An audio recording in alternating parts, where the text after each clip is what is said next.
What is up, you guys, and welcome to another video. Now, when it comes to competitions, there's one thing that comes up time and time again, and that is, how do I feel more confident in a competition, and how do I deal with any nerves or anxiety that I've got? So the first thing here to note is that there are two main parts to this, and that is making sure you focus on things that you can control, and then being prepared as well for the competition or the event that you're going to. When it comes to the nerves in question, the good thing to remember here is that nerves are good, they're normal, and it's important to recognize this so that you can deal with them in the right way. So it's actually not nerves that are the problem. For a lot of people, it's just how they think about the nerves. So when you have that feeling of nervousness or excitement, or maybe anxiety, some people call it, it's good to reframe it in a better way so that when you get to the competition, you can think of it positively.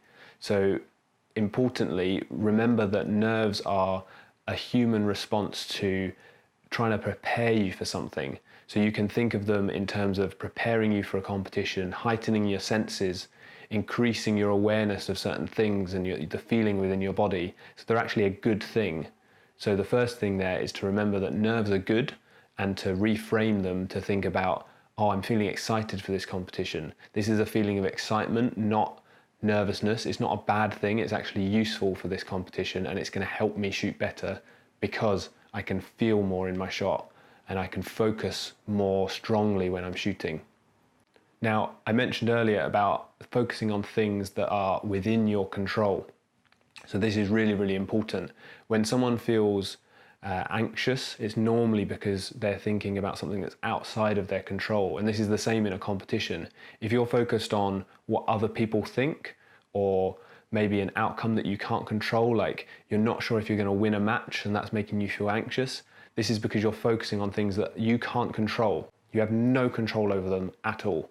So you could shoot a perfect score and the other person shoots a perfect score, and then you shoot a 10 in the tiebreak, the other person shoots a 10 in the tiebreak, and then you do the same again, but theirs is a bit closer. You shot perfect, but you still lost, and you can't control that. So it's important to remember to focus on things that you can control, and then this will help you feel more confident, because you intrinsically know that you can properly control these things, and they're not external factors that you have no influence over. Examples of this will be sticking to your process, focusing on a specific technique area that you can repeat over and over again, or maybe focusing on a mental process. And these are things that are truly within your control. This also includes the way you think about nerves. So, for example, if, like I said earlier, if you start feeling nerves at the start of a competition, and then you think, oh, actually, this is a good thing, you're controlling how you're thinking there. This is an example of something that's in your control, and you can choose how you use these thoughts and feelings and choose which ones you want to use. So that's really, really important. The second thing I mentioned earlier is about being prepared. So if you go to a competition and everything is completely new, imagine this is your first competition that you've ever done, everything is completely new, you don't know where you're going, you don't know what target you're on, you don't know who you're going to be shooting with, you don't know the format, then obviously you're going to feel a little bit uneasy, and this is a new experience. And that's to be expected. But once you've done this a few times, you can then know what to expect, and you can then prepare in a better way so that you feel more ready for this competition. So this will then make your inner mind a lot more calm. You know what to expect, you know what you need to do, you know what's within your control, and you can focus on to maximize your performance. So that's really important. So to be prepared means that in your training, you identify specific things that you need to target that will make you perform better at this competition. That might be shooting within the same timing as the competition, maybe only having two ends of practice, maybe visualizing in your practice how you're going to shoot at the competition. What do you do if you have an arrow that is not good? How do you refocus after that arrow? These are things that are really easy to visualize and practice in training, so that when you go to a competition, you've got a script in your head already. Oh, I had a bad arrow. That's okay. It doesn't matter now. I can't change that arrow in the past, so let's focus on the ones now. Or, oh, I had a bad shot when someone was watching, and then you think, oh, okay, I practiced this before. It doesn't matter what they're thinking when they're watching. I can just shoot my shot and do the best that I can on this end, and then I can refocus properly after that arrow. So these are really important things. Now, it would be ridiculous to expect someone to just go to a competition and completely reframe the way they're thinking in one go. So the key here is to practice identifying any unhelpful beliefs or unhelpful thoughts before you go to a competition in your normal training and your normal kind of day-to-day life. So maybe before the competition you notice that you have some thoughts such as, I always shoot bad in a competition, or I never shoot well when it's windy, or I shoot badly when I get nervous in a competition, or I keep forgetting to smash that like button. So make sure, yep, just there. Yep.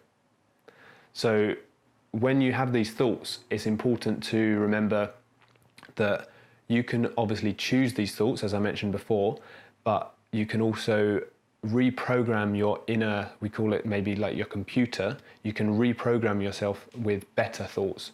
So for example, rather than saying, I get nervous at a competition so I don't shoot well, you can reframe that and think of it in a better way, such as, I get nervous at a competition, which is normal, but I haven't yet dealt with the nerves in the best way. So now I'm going to deal with them properly, and even when I get nervous, I can still shoot well.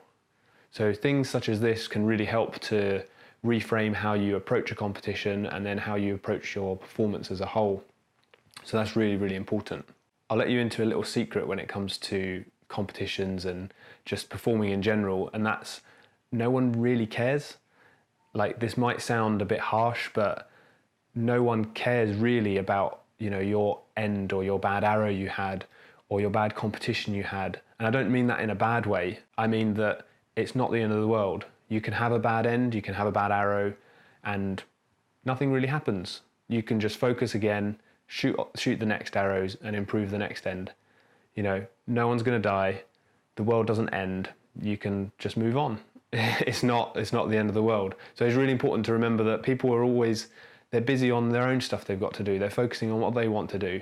And if someone, you know, sees you shoot a bad arrow and berates you and speaks bad about you behind your back and won't talk to you now because you're not a good archer, then that's not someone you want to talk to anyway. So great. I think that's probably a good thing.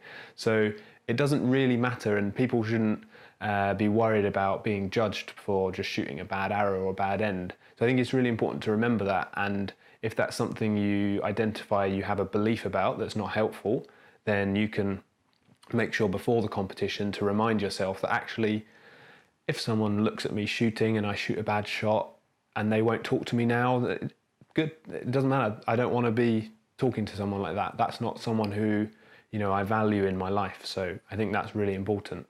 I hope you enjoyed this video.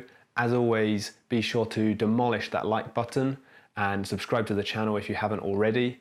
And you can also get involved on social media, and I'll put the links to that below. Until next time.